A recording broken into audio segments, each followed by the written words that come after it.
Today I've come to the Palace of Yogyakarta, where the Sultan lives. If you didn't know yet, Yogyakarta is governed by a Sultan since 1755, and here is where the 10th Sultan lives.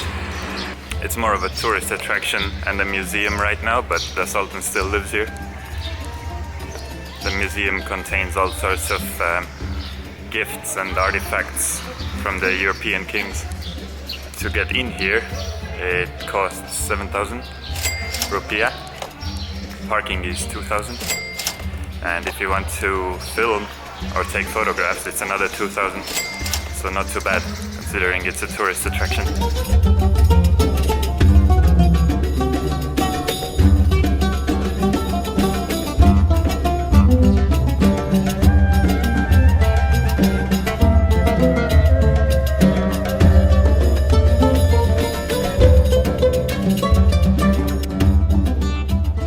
Sultan is number 10 in succession, and this symbol with 10 wings represents which number he is.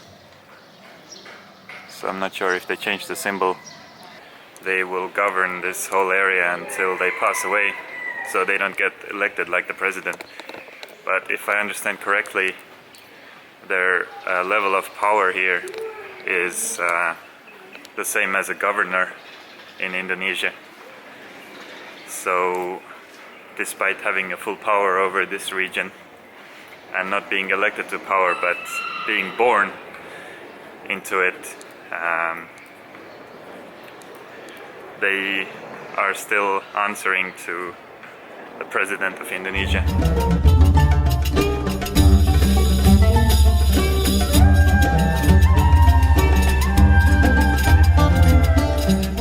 Like the 5th Sultan was hip before it was cool with his outfit.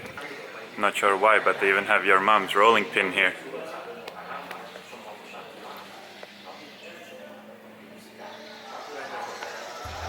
So this is the whole map of the palace.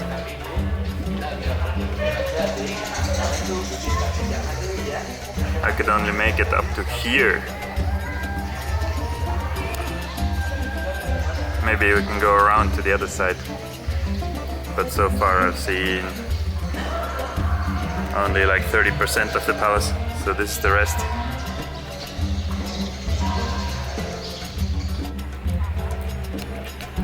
To get to the other palace, you can walk or you can take your motorbike. I asked some guys and it was 150 meters, so I'm just gonna walk, otherwise you might have to pay for parking again. I just made it to the other side of these doors.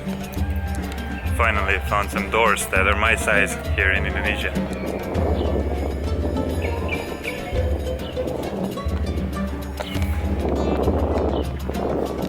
But they left a gap up there so people can just climb over. The enemies can climb over.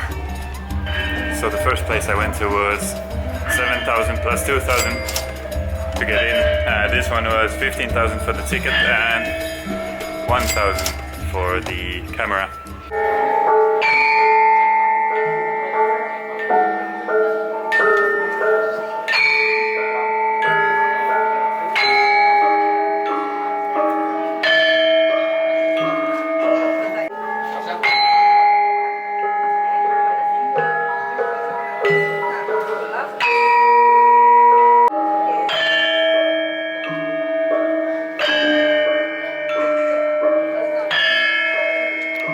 Sultan was known to have a really strong grip, and I just found out why.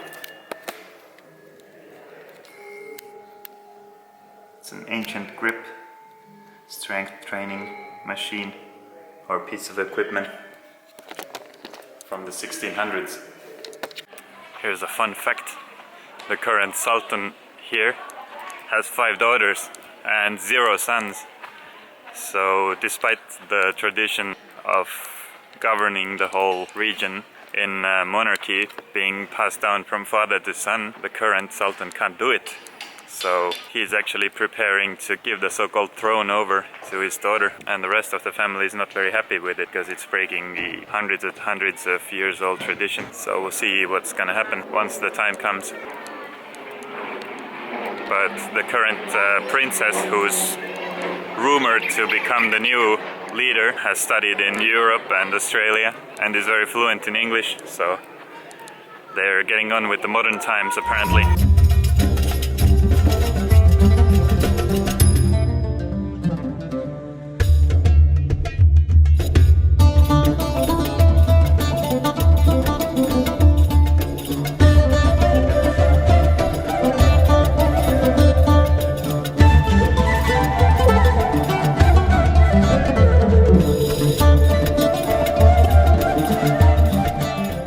After you've seen the first two and you want to see the water palace or water castle, there's a third ticket.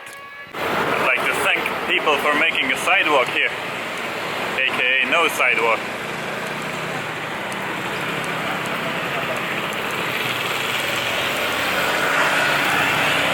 So I told the ticket lady it's not a domestic ticket, but they still charge me for an international for some reason, I don't know why.